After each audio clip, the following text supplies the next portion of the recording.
오늘 우리는 2016년을 마감하는 30일입니다. 내일은 31일. 많은 어려운 일도 있었고 기쁜 일도 있었고 여러분의 많은 기도 제목이 있을 줄 압니다. 가정적인 문제, 건강의 문제, 재정적인 문제, 직장의 문제, 가족들의 문제, 자녀들의 문제, 모든 것이 기도의 제목들입니다. 그러나 우리는 오늘 이 자리에 서서 이 모든 것을 하나님 앞에 내어놓고 기도하기를 원합니다. 바라기는 항상 이러한 삶을 우리가 마무리하고 또 새로운 새해를, 새로운 시간을, 우리가 알 수 없는 미지의 새해를 준비하면서 우리가 한 가지 깨닫는 것은 항상 내 뜻이 아니라 하나님의 뜻이 이 땅에 이루어지도록 기도하는 여러분 되시기를 기도합니다.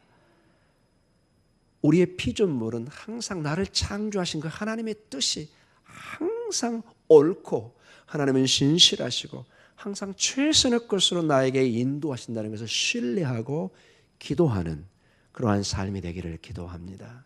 우리의 가장 지혜로운 것이 하나님 앞에는 가장 미련한 것과도 비교할 수가 없는, 우리가 모든 것을 계획하고 모든 것을 꾸려가지만 그 일을 이루시는 이는 하나님인 것을 보게 됩니다. 가끔 성도님들하고 대화를 나눕니다. 문자를 나눕니다. 전화를 합니다. 목사님, 올 한 해는 정말 어려운 해였습니다. 참으로 벅찬 하루였습니다. 그 말을 듣는 저는 어떻겠습니까, 여러분? 제가 아무것도 해줄 수 없는 그러한 저의 한계를 보게 됩니다. 그러나 제가 여기 서 있는 것은 제 능력을 여러분에게 보여주려고 서 있는 그런 담임 목사가 아니라는 것에 저는 또 위로를 찾습니다. 저는 여러분에게 능력의 하나님을 소개하러 왔습니다. 생명의 주님을 우리가 가까이 하게 하는 그 일들을 제가 목숨을 걸고 감당해야 되는 것입니다. 우리가 연약하기 때문에 우리의 소망 되시고 우리의 문제 해결점이고 우리의 모든 것을 한순간에 해결할 수 있는 하나님 아버지께 우리가 나아가게 하는 그 다리 역할을 제가 할 수만 있다면 저는 제 사명을 많이 감당하고 있는 줄 믿습니다. 사랑하는 성도 여러분, 그렇기 때문에 궁극적으로는 하나님입니다. 모든 이 일들이 아버지 뜻이 하늘에서 이루어진 것처럼 이 땅에서 이루어져야 됩니다. 아버지 뜻이 이루어질 때 아버지의 뜻이 하나님 아버지께서 여러분에게 계획한 계획들이 있습니다. 부모가 자식에게 바라는 어떤 꿈과 비전이 있습니다. 하나님은 반드시 우리에게 은사를 주시고 계획이 있습니다. 이 땅에 성경을 통해서 우리는 우연히 오지 않았습니다. 우리가 늘 잊지 말고 기대해야 될 것은 또 내년에 더욱더 우리가 박차를 가야 되는 한 주제가 뭐냐? 하나님의 뜻이 이루어질 수 있도록, 하나님의 뜻이 우리 안에 풍성히 이루어질 때 거기서 우리는 하는 놀라운 유레카라고 그러죠. 옛날 고대 헬라 시대에 뭔가 새로운 걸 발견했을 때 와, 이거다. 진리를 발견했을 때 그 기쁨, 그러한 여러분의 삶 속에 큰 어떤 주님의 그 뜻이 이루어지는 것을 보면서 기뻐하는 여러분의 큰 삶의 기쁨과 감사와 찬양이 있기를 기도합니다. 오늘 제가 이런 소두의 하나님의 뜻을 얘기하는 것은 성령의 충만이 초대교회에 임하고 있습니다. 전무후무한 하나님의 충만한 역사가 권능이 임하기 시작합니다. 그리고 새로운 이 말씀과 이 성령의 능력에서 새로운 공동체가, 새로운 창세기가, 새로운 시작이, 새로운 기원이 시작되고 있습니다. 그리고 그 가운데 사도 바울의 베드로의 말씀이 선포되고 오늘 그 말씀이 끝나고 이 본문이 주어지고 있습니다. 이제 3장 전에 딱 중간쯤에 이 42절에서 47절의 말씀이 있습니다. 성령의 충만을 받고 하나님의 사도를 통해서 하나님의 말씀을 들은 다음에 이제 성도들의 삶의 모습이 나옵니다. 결국 성령 충만한 교회의 모습이 어떠해야 되는지, 하나님의 말씀과 성령의 충만한 우리의 삶이 어떠해야 되는지, 세상의 방법이 아니라 하나님의 방법으로 항상 하나님의 뜻으로 돌아가서 어떤 기초로 초심으로 돌아가는 그러한 삶 속에서 우리가 우리의 오늘도 2016년을 우리가 마무리하며 2017년을 계획하는 그런 축복이 있기를 원합니다. 여기에 여러분의 우리 교회에 하나님의 뜻이 있습니다. 내 사랑하는 아들, 딸들이 어떻게 교회 생활과 신앙 생활을 했으면 좋겠다는 그 하나님의 뜻이 이곳에 있습니다. 그래서 저는 이 말씀 본문이 오늘 우리에게 우연히 주어져 있다고 저는 생각하지 않습니다. 2016년을 마감하고 2017년을 계획하는 여러분에게 오늘 여기에 나와 있는 이 성도들의 모습을 통해서 도전을 받으시면서 여러분의 삶에 이 믿음의 공동체에 적용되고 하나님의 큰 축복이 임하기를 기도합니다. 자, 먼저 2장 42절을 같이 한번 읽도록 하겠습니다. 같이 읽습니다. 그들이 사도의 가르침을 받아 서로 교제하고 떡을 떼며 오로지 기도하기를 힘쓰니라. 아멘. 자, 여기에 중요한 4가지 교회의 표지를 할까요? 교회는 반드시 이 모습을 갖춰야 된다. 교회 그러면은 어떤 모습이냐, 무엇을 교회라고 하느냐, 이 4가지는 반드시 갖춰야 됩니다. 2가지의 모습과 2가지는 예배로 관계됩니다. 초대교회를 보면은 이게 도저히 분리될 수 없는 이 4가지가 반드시 함께 해야만이 교회가 하나님의 큰 뜻 가운데 크게 부흥이 되고, 여러분 우리가 쉽게 하는 시너지 효과라고 얘기하죠. 어떤 2개, 3개가 같이 할 때 훨씬 더 효과를 낼 때 우리가 시너지 효과라는 말을 씁니다.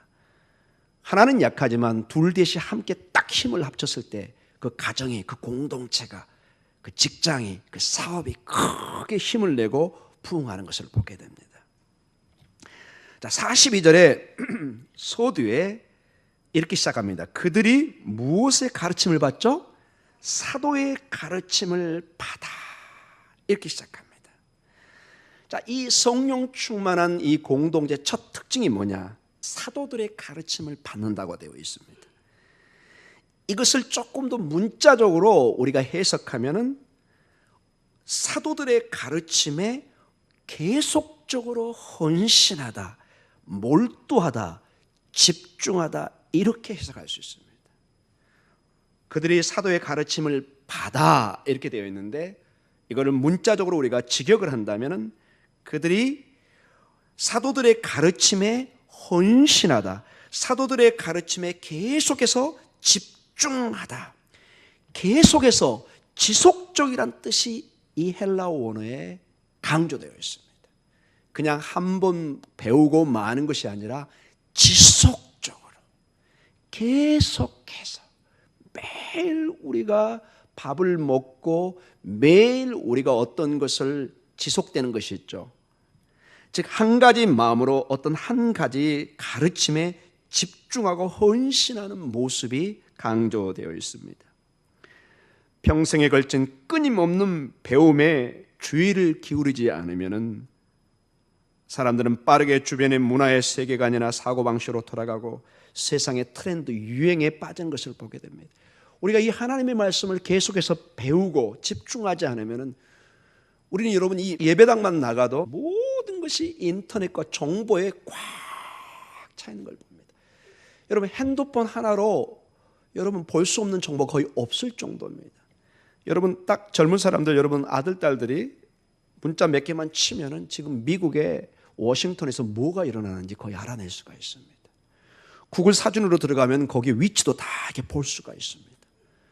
거의 여러분이 2000년 당시에 그 예수님 당시 사람들이 저희 지금을 보면은 거의 예수님 다음으로 거의 신적인 능력을 가진 여러분들입니다. 여러분 믿든 믿지 않든 전화만 딱 들고 다이얼만 좀 하면은 여러분 미국에 여러분 아들, 딸들에게 바로 전화할 수 있습니다.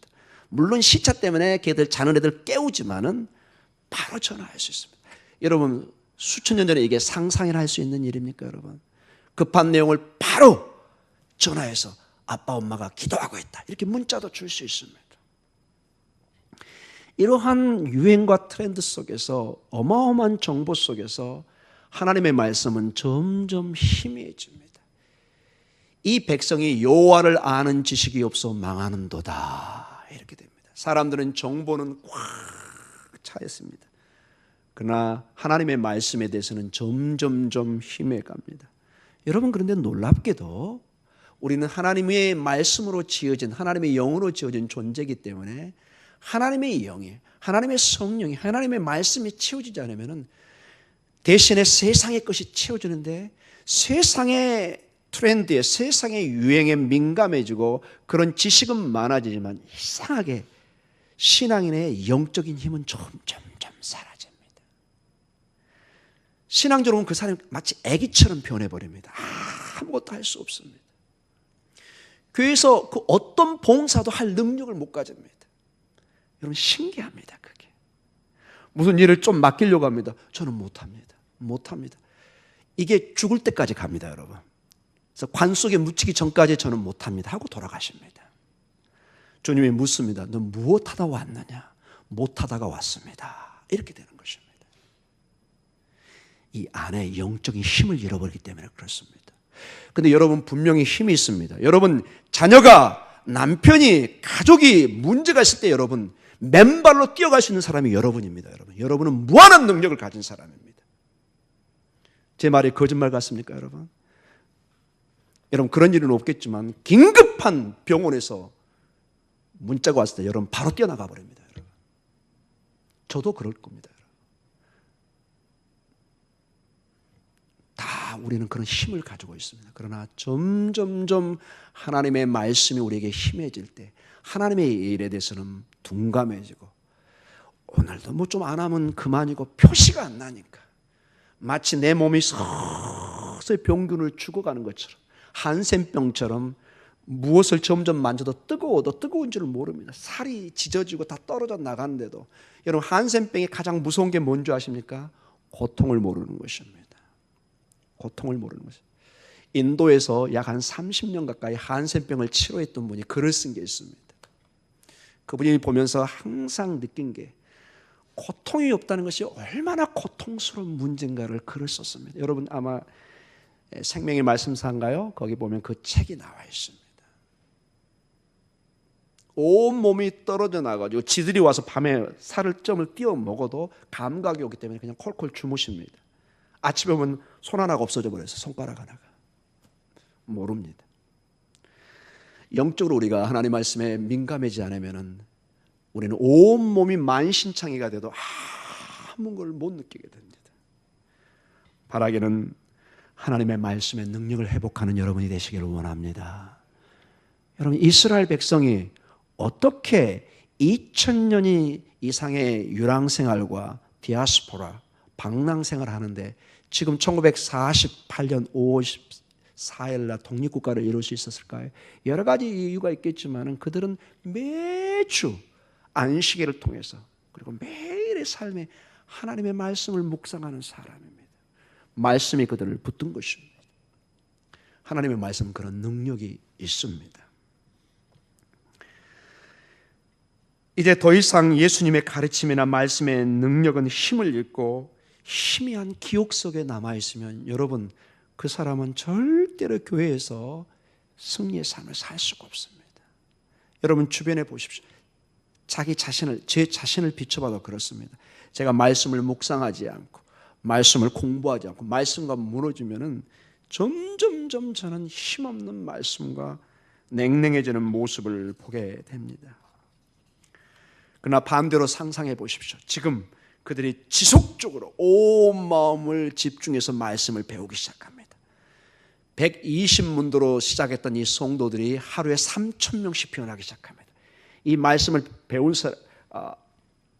이 3,000명의 새로운 신자들이 말씀에, 사도들의 가르침에 지속적으로 집중하기 시작합니다. 저는 이 말씀을 보면서 상상을 해봤습니다.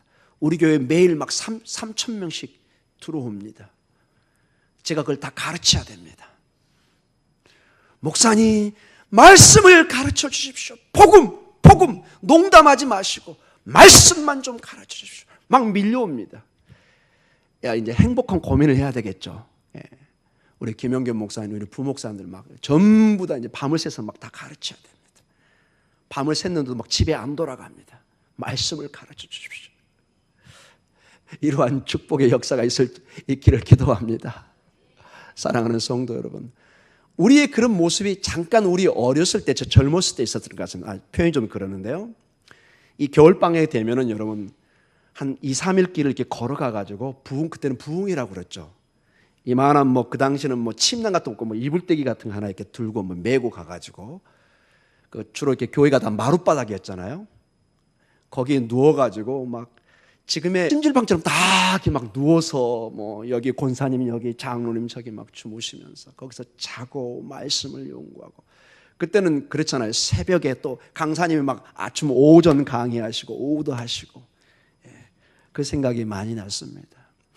그때 이상하게 한국교회는 막 부흥했습니다. 아주 농담식으로 동네에 이렇게 징만 두드려도 애들이 다 몰려온다고 이렇게 막 소문이 날 정도로 그때를 한번 그리워보기도 합니다. 골로새서 3장 16절과 17절에 보면은 이렇게 말씀하십니다.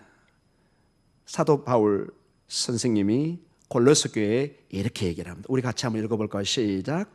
그리스도의 말씀이 너희 속에 풍성히 거하여 모든 지혜로 피차 가르치며 권면하고 시와 찬송과 신령한 노래를 부르며 감사하는 마음으로 하나님을 찬양하고 또 무엇을 하든지 말이나 일이나 다 주 예수의 이름으로 하고 그를 힘입어 하나님 아버지께 감사하라.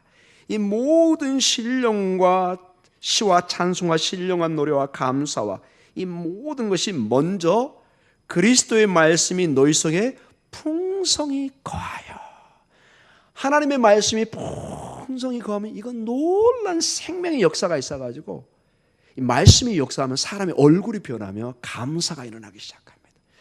여러분 좀 잠시긴 하지만 부흥상액 때 은혜를 받으면 사람이 갑자기 얼굴이 달라지는 걸 여러분 보실 겁니다. 막 아멘 아멘 소리가 나고 갑자기 저한테 뛰어와서 막 악수하고, 여러분 막 옆에, 저도 그 20대 때 은혜 받을 때 그런 경험이 정말 있었던 것 같습니다. 지금 생각하면 좀 신비적이긴 한데 정말 이렇게 은혜를 받고 걸어가는데 나무가 제가 이렇게 대화를 하는 느낌, 새들이 울어도 새들이 하나님을 찬양하는 것처럼 들리는. 근데 여러분 하나님의 은혜가 떨어지고 우울해지고 힘들면은 활짝 핀 꽃도 굉장히 불편합니다. 내가 이렇게 힘든데 너는 이렇게 환하게 펴 있구나. 막 질투합니다. 꽃을 막. 새들이 지면은 뭐가 좋아서 저렇게 쟤는 조장거리냐고.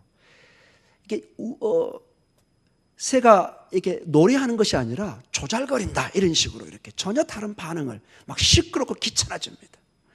하나님의 말씀이 충만해지면 모든 걸 감사해집니다. 웬만한 일은 다 버텨내고 감사합니다. 사랑하는 성도 여러분, 성령이 지배하는 곳에, 성령이 충만한 곳에 하나님의 말씀이 지배하고 말씀이 충만한 곳이 됩니다. 그것이 성령 충만했던 증거를 어떻게 알 수 있느냐? 말씀이 충만히 임하게 됩니다. 성령이 충만해지면 사람들이 말씀을 거부하는 것이 아니라 말씀이 아멘으로 받아들이기 시작합니다. 막 이렇게 말씀이 튕겨 나갈 때가 있습니다. 근데 말씀이 흡수되면서 아멘으로 와닿을 때가 있습니다. 모든 게 감사합니다. 모든 게 하나님의 말씀의 능력으로 나에게 와닿습니다. 여러분 베드로 전후서는 나중에 우리가 강의를 하겠지만 이 정말로 핍박 속에 어려워하는 나그네와 같이 사는 교회에 편지를 보낸 그런 편지입니다. 근데 그 성도들에게 베드로전서 2장 2절에 이렇게 말씀하십니다. 같이 한번 읽어볼까요? 갓난 아기들같이 순전하고 신령한 젖을 사모하라. 이는 그로 말미암아 너희로 구원에 이르도록 자라게 하려 함이라. 아멘. 말씀을 마치 모유처럼 비교합니다. 말씀이 뭐냐? 여기처럼 정확하게 표현한 게 없는 것 같아요. 여러분 이 모유, 우유는 그 아기에게는 뭐죠? 생명입니다. 생명. 아기가 모유 아니면 우유 없이 살 수 있습니까? 바로 먹지 않으면 죽습니다. 근데 여기 보니까 갓난 아이들 같이 순전하고 신령한 뭘 사모하라? 젖을 사모하라. 말씀을 사모하라. 사랑하는 내 아들 딸들아, 너희가 이 말씀을 먹어야만이 너희가 살 수 있다. 마치 어린아이가 엄마의 젖을 먹듯이, 우유를 먹듯이 너희가 주의 말씀을 그냥 먹는 게 아니라 사모해라. 사모해라. 좀 표현이 그렇지만 여러분, 아기들이 젖을 어떻게 먹죠? 아주 부드럽게 먹나요? 그러면 젖이 안 나옵니다. 죄송합니다. 이런 제가 이 남자 목사님이 이런 표현을 해서 아주 강하게 그것을 사모하듯이 말아야 됩니다. 쪽쪽쪽 소리가 나야 됩니다, 여러분.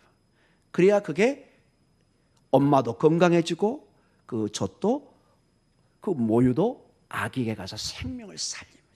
그 자세로 사모해야 합니다. 간절히 바라야 됩니다.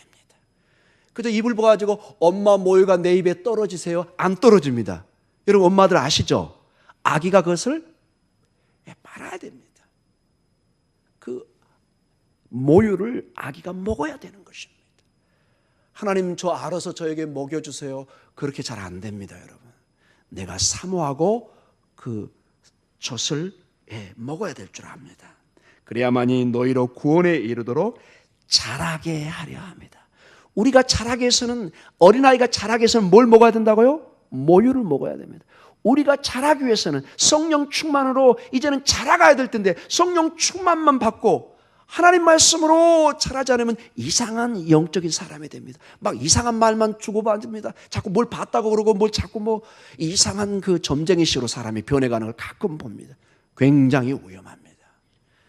성령의 충만함을, 이 성령을 보내신 그 하나님 아들이신 예수 그리스도, 그분의 말씀을 우리가 먹어서 점점점 건강하게 자라가야 될 줄 믿습니다. 사랑하는 성도 여러분, 그래서 우리에게는 중요한 두 가지 도전이 주어졌습니다. 이 말씀에 대해서는 정말 우리는 이 성경을 믿는 교회인가, 다른 것이 아니라 하나님의 말씀을 믿는 그러한 교회, 그리고 더 나아가서 이것을 믿을 뿐만 아니라 성경의 말씀으로 사는 교회. 아멘입니까? 말씀이 우리에게 영양분이 되어서 우리가 살아야 됩니다. 좀 영어 표현을 하면 이렇게 됩니다. Believing in Bible, living in Bible. 우리가 하나님 말씀을 믿는 것도 중요하지만 living, 이 말씀으로 살아야 되는 것입니다. 이 말씀으로 우리가 살 때 이 말씀의 능력이 우리에게 나타날 줄 믿습니다. 둘째로, 오늘 우리가 주목해서 봐야 될 말씀은 오늘 사도행전 42절로 다시 가겠습니다. 2절 42절입니다. 같이 읽겠습니다. 그들이 사도의 가르침을 받아 서로 교제하고. 자, 교제. 이게 여러분 그 유명한 헬라어 코이노니아라고 합니다. 따라해볼까요? 코이노니아. 코이노니아. 근데 중요한 게 이 코이노니아는 얼마나 중요하냐면은 사복음서에는 이 단어가 안 나옵니다. 나올 것 같은데 안 나오고 처음으로 첫 이 코이노니아 단어가 오늘 이 본문입니다. 이 이후로 나오지만 첫 이 교제란 단어가 오늘 사도행전 2장 42절에 나오는 것입니다. 코이노니아. 자, 이 코이노니아, 교제하다는 이 말은 어떤 단순한 우정을 나누는 것이 아닙니다. 성도의 교제를 얘기합니다. 신자의 교제는 내가 누군가에게 무언가를 주는 것부터 근데 시작됩니다. 자, 이게 무슨 말이냐? 우리는 대개 우리 믿음이 약할 때 교회에 와서 누가 나를 도와주기를 원합니다.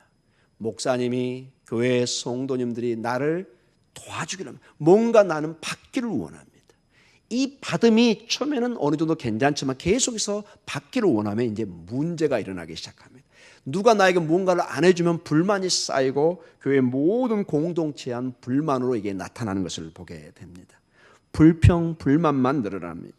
그런데 이 코이노니아의 원래 뜻에 굉장히 중요한 점이 있습니다. 이 코이노니아, 이 교제의 굉장히 중요한 뜻이 무엇이냐? 이거는 내가 받는 것이 아니라 내가 주는 것입니다. 여러분 이해하시겠죠? 원래 이 단어를 쓸 때 핵심이, 물론 내가 받는 것도 있지만 먼저 내가 뭐 한다고요? 주어야 되는 것입니다. giver, receiver가 아니라 giver, 받는 자도 물론 이것도 받죠. 주고받는 거죠. 교제라는 것은. 그러나 출발이 내가 무엇을 먼저 주어야 됩니다. 여기 나중에 보면 옷과 떡과 물건을 서로 통용하죠, 여러분. 그게 그 말입니다, 여러분. 44절에 믿는 사람이 다 함께 있어 모든 물건을 서로 통용하고 45절에 재산과 소유를 팔아 각 사람의 필요를 따라 나눠주며, 이 주는 것입니다. 여러분, 주는 거 없이 받기만 하는 것은 교제가 아닙니다. 먼저는 우리가 하나님 앞에 때로는 시간과 여러 가지를 하나님께 주어야 됩니다. 그때 하나님의 큰 은혜가 넘치며 우리의 삶 속에서도 우리의 교우와의 관계에서 항상 내가 받기만 원할 때 상대방은 굉장히 힘들어합니다. 사랑하는 성도 여러분, 우리의 삶 속에서도 내가 받기만을 원할 때, 교회에 항상 내가 받는 자로만 있을 때는 내 신앙은 진정한 교제로 들어갈 수가 없다는 것입니다. 그래서 여러분, 저번에 강사 목사님이 그 얘기를 했죠. 도전을 한 그때 여러분 기억나십니까? 여러분, 내가 하나님을 위해서 무엇을 할까 여러분 기도해 본 적이 있습니까? 대부분의 우리 기도는 뭐예요? 주시옵소서입니다. 여러분 맞습니까? 주시옵소서. 내가 받기만 원. 물론 기도는 받기 위해서 기도합니다. 그러나 우리의 기도가 이제는 제가 서두에 꺼낸 것처럼 아버지의 뜻이 하늘에서 이루어진 것처럼 땅에서도 이루어지게 하는, 이제는 아버지의 뜻이 내 안에 이루어지도록, 물론 결국 그것이 우리에게 주는 것입니다. 여러분, 하나님의 말씀을 지켜라, 율법과 그 모든 것을 결국 종점을 봐보십시오. 누구를 위해서 준 건가요? 나를 위해서 준 겁니다. 여러분, 나가면 교통 신호들 여러 가지 법규들이 있습니다. 결국 우리가 따져보면 누구를 위해서 그 규칙들이 주어진 거예요? 나를 위한 거예요, 여러분. 내가 오늘 건너물 걷는데 규칙 안 지고 누가 슉 와버리면 큰일 나는 거예요. 이건 서로 약속된 규칙이지만 이건 서로를 살리는 중요한 규칙인 것입니다. 사랑하는 성도 여러분, 교제도 사실은 출발이 내가 먼저 주는 데서 풍성한 교제가 일어날 줄 믿습니다. 저도 여러분에게 그래서 주는 목회를 해야 됩니다. 우리 담임 목사는 맨날 받아먹기만 한다. 저는 정말 그런 부끄러운 목회가 될 것입니다. 제가 여러분에게 줄 수 있는 여러 가지 길을 연구해야 되겠죠. 말씀을 연구하고 새벽을 깨우다 아무리 피곤하지만 병원에 입원하지 않는 이상은 저는 여기 나와서 기도해야 되는 것입니다. 이것은 타협의 여지가 없는 것입니다. 우리는 반드시 먼저 주는 자가 되어야 될 줄 믿습니다. 이것을 우리 교회가 회복해야 됩니다. 그 다음에 두 가지는 예배의 삶과 직접적으로 관련. 물론 그 앞선 것도 다 예배에 포함되지만 그러나 실질적으로 우리 예배의 모습에서 실제 볼 수 있는 모습입니다. 그게 뭐냐? 우리 42절을 다시 한번 읽도록 하겠습니다. 다시 읽습니다. 그들이 사도의 가르침을 받아 서로 교제하고 떡을 떼며, 떡. 그래서 이 떡을 이제 빵을 뗀다는 것입니다. 이스라엘의 그 빵을 떼는 거죠. 저번에 우리 오후 예배 때 이스라엘이 늘 먹던 그 빵을 제가 한번 사진에 보여준 걸 여러분 보셨을 것입니다. 자, 이 떡을 뗀다는 것은 전반적으로 이 본문을 내용에서 보면은 이게 바로 성찬식입니다. 성찬식. 이 성찬식은 왜 중요하냐? 우리가 성찬식을 할 때 반드시 제가 읽는 본문이 있습니다. 주님의 죽으심과 부활을 기념하는 것입니다. 이것은 내 살이니 먹어라, 내 피니 마셔라. 반드시 성찬에는 주님의 죽으심과 주님이 어떤 분이시고 그분의 부활을 기념하는, 즉 이 예배 삶의 핵심이 성찬을 나눈다는 것입니다. 예수님의 죽음과 부활의 의미를 그래서 살리지 못하면 교회는 죽은 교회입니다. 아무리 교회가 부흥해도 그 교회에 예수님의 죽으심과 부활의 소망이 없으면 교회를 정체성을 잃어버리는 것입니다. 바라기는 우리 교회는 모든 우리의 설교와 우리의 예배의 핵심에 우리 주 예수 그리스도의 죽으심과 그분의 부활, 이 기쁜 복음의 소식이 전파되기를 기도합니다. 이것을 나눠야 됩니다. 왜? 이것이 있어야만 우리가 소망을, 생명을 나눌 수 있기 때문에 그렇습니다. 복음이란 게 무엇이냐? 크리스마스 때는 그 아버지의 아들 예수 그리스도가, 그 어린 아이가 우리에게 왔다는 것입니다. 하나님이 육신을 입고 우리 안에 왔다는 것입니다. 자, 이게 복음의 한 부분입니다. 그리고 성찬식은 이 아기 예수가 자라서 우리를 위해서 죽으시고, 그리고 죽음으로 끝나는 것이 아니라 영원한 부활로 우리의 첫 열매가 되고, 누구든지 이 예수 그리스도를 믿으면 죽음에서 부활로 생명으로 일어나는 것을 우리에게 가르쳐 주고 있는 것입니다. 사랑하는 성도 여러분, 이 짧은 인생에 이 하나님의 복음의 능력, 이 생명의 소식은 날마다 우리에게 되새겨주고 강조되고 가르쳐줘서 모든 우리 목동중학교 성도들은 이 복음의 소망과 이 능력으로 승리해야 될 줄 믿습니다. 자, 그리고 이 예배의 삶에 두 번째로 중요한 것이, 자, 우리 42절을 다시 한번 읽도록 하겠습니다. 42절입니다. 그들이 사도의 가르침을 받아 서로 교제하고 떡을 떼며 오로지 기도하기를 힘쓰니라. 기도합니다. 기도. 자, 이 모든 일이 배우고 가르치는 일, 서로 교제하는 길, 성만찬의 축복을 나누는 길, 이 모든 것은 마지막에 우리가 기도할 때 이것이 가능한 것을 보게 됩니다. 이 기도는 그래서 단순히 뭔가를 중얼거리는 것이 아니라 하늘과 땅이 만나게 하는 놀라운 역사입니다. 제가 몇 번 얘기했죠? 강조했죠? 성경을 통해서 볼 때 하늘과 땅이 만나는 기능이 두 가지를 통해서 역사합니다. 첫째, 뭐라고 그랬죠? 성전입니다. 성전. 예루살렘의 성전은 하늘과 땅이 만나는 장소입니다. 그들은 성전에 예배를 갈 때 거기서 하나님을 만납니다. 즉 하늘의 그 실체가 성전의 쉐키나, 임재라고 믿고 거기서 하나님을 만나고 하나님의 구원과 용서와 회복을 받고 가는 것입니다. 그리고 하늘과 땅이 만나는 또 다른 방법이 뭐냐? 기도입니다. 기도. 이 계시록에 보면 이 기도는 마치 향처럼 어디로 올라가죠? 하늘의 여호와의 보좌로 올라갑니다.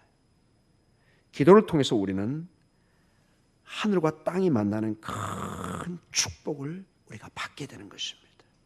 마치 부평초처럼, 그런 꽃처럼 의지할 데가 없이 정처없이 떠도는 신세가 아니라 기도로 딱 우리가 서서 하나님의 그 임재와 하나님의 그 말씀과 하나님 안에서 그 교제와 성만찬의 소망과 이 모든 게 충만히 일어나는 그러한 역사가 우리 목동중앙교회에 있기를 기도합니다. 정말로 우리 목동중앙교회는 마지막 어떤 때로는 영적인 위기의식을 느끼고, 한 사람 한 사람을 제가 보면 다 이렇게 어려움이 많이 있습니다. 제가 아무리 인간적으로 이것을 생각해도 풀 길이 없어요. 오직 제가 여러분에게 줄 수 있는, 제 면에서 여러분에게 교제할 수 있는, 교제가 뭐라고요? 무언가를 주는 건데, 방법이 제가 제 은행 잔고에서 여러분에게 이렇게 돈을 보낼 수도 없어요. 다른 옷을 사서 바칠 수도 없고 다른 게 없어요. 제가 할 수 있는 최선의 방법이 여러분 바로 기도. 여러분 가장 기쁜 소식 아닙니까? 이제 마지막으로 47절입니다. 이 모든 것이 어디로 이제 우리를 끌고 가느냐? 2장 47절입니다. 우리 같이 읽도록 하겠습니다. 하나님을 찬미하며 또 온 백성에게 칭송을 받으니 주께서 구원받은 사람을 날마다 더하게 하시니라. 아멘. 이 모든 것이, 이 기쁜 소식이 이제 기도를 통해서 힘을 얻어가지고 이걸 전하기 시작합니다. 복음 점점 날마다 구원받는 사람이 많아졌다. 여러분, 이 얘기는 아무리 성도들이 가만히 있는 성령이 돌아다니면서 구원했다, 이거 이렇게 생각하면 곤란합니다. 여러분, 여기 이 사람들이 말씀을 공부하고 서로 교제하고 성만찬을 하고 기도하는 가운데 뭐 한 거예요? 나가서 전도한 겁니다. 여러분. 이 본문에 그게 잘 안 보이죠, 여러분? 이 본문에 발이 달려 있습니다. 막 가서 지금 구원을 받은 사람이 막 토하기 시작합니다. 이제 말씀을 맞추겠습니다. 성령이 임하면 신자의 삶은 하나님의 말씀에 집중하게 되어 있습니다. 성령이 임하고 성령이 지배하면 신자의 삶은 교제, 코이노니아에 집중하게 되어 있습니다. 서로 나눠주기 시작합니다. 성령이 임하고 성령이 우리를 지배하면 신자의 삶은 예배에 집중하게 되어 있습니다. 이 예배가 얼마나 소중한가를 그들은 알게 됩니다. 성령이 임하고 지배하게 되면 신자의 삶은 복음 전도를 하기 시작합니다. 복음 전도를 통해서 하나님이 기뻐하신 뜻을 한 영혼이라도 하나님이 잃지 않기 위해서 그 예수는 아버지의 마음을 보기 시작합니다. 자녀들이 정신 차리기 시작하면 부모가 좋아하는 것을 하게 되어 있습니다. 이게 효도라는 것입니다. 성도들이 은혜가 충만해지면 아버지의 뜻이 무엇인지 최종적으로 볼 때 땅끝까지 이르는 증인이 되고 여호와의 그 뜻이, 아버지의 뜻이 예수 그리스도의 이 복음 생명을 전하는 길이라는 것을 알게 됩니다. 한 영혼이라 죽어가는 영혼에게 복음을 전하는 것, 이 전도의 삶이 아버지의 뜻이라는 것을 알게 됩니다. 사랑하는 성도 여러분, 오늘 우리는 사도행전 42절에서 47절을 보았습니다. 놀란 초대교회의 변화의 모습을 보았습니다. 덜덜덜 떨고 아무것도 할 수 없는 그들에게 갑자기 그들이 달라지는 모습을 봅니다. 그들이 부흥하는 모습을 봅니다. 생명으로 충만해지며 교제하는 모습을 봅니다. 그런데 여러분, 이 모습을 보면서 여러분 우리의 모습이 보이기 시작합니다. 저는 이 모습을 보면서 저의 연약한 모습을 보게 됩니다. 얼마나 우리 교회 성도들이 무릎을 꿇고 있는지, 얼마나 우리가 복음으로 달라지고 있는지, 하나님의 능력은 점점점 줄어들고 있는 것을 보게 됩니다. 사람들은 여전히 구원을 받아야 되는데 근데 지금 우리는 무엇을 하고 있는지, 사랑하는 성도 여러분, 어찌해야 되겠습니까? 사랑하는 성도 여러분, 이제는 우리 목동중앙교회는 그래서 우리의 연약함이 아니라 하나님의 기대를, 하나님의 능력을 바라봐야 될 줄 믿습니다. 우리가 붙잡아야 할 것은 그래서 우리의 무능력한 모습이 아니라 우리의 연약함을 통해서, 우리가 부족하고 우리가 나약하지만은 하나님께서 우리를 들어 쓰실 줄 믿고 하나님이 이 연약한 자를 하나님이 들어서 큰 하나님의 믿음에 부유한 자로 이렇게 세울 것을 기대하고 나아가야 될 줄 믿습니다. 나의 가능성에만 머물러져 있지 않고 나의 부족함에만 머물러져 있지 않고 할 수만 있으면 우리의 믿음을 눈에 떠서 하나님의 가능성, 우리의 연약함을 통해서 하나님의 부유함으로 끌어가시는 모든 것에 합력하여 선을 이루시는 이러한 하나님의 능력을 바라보는 여러분의 삶이 있기를 기도합니다.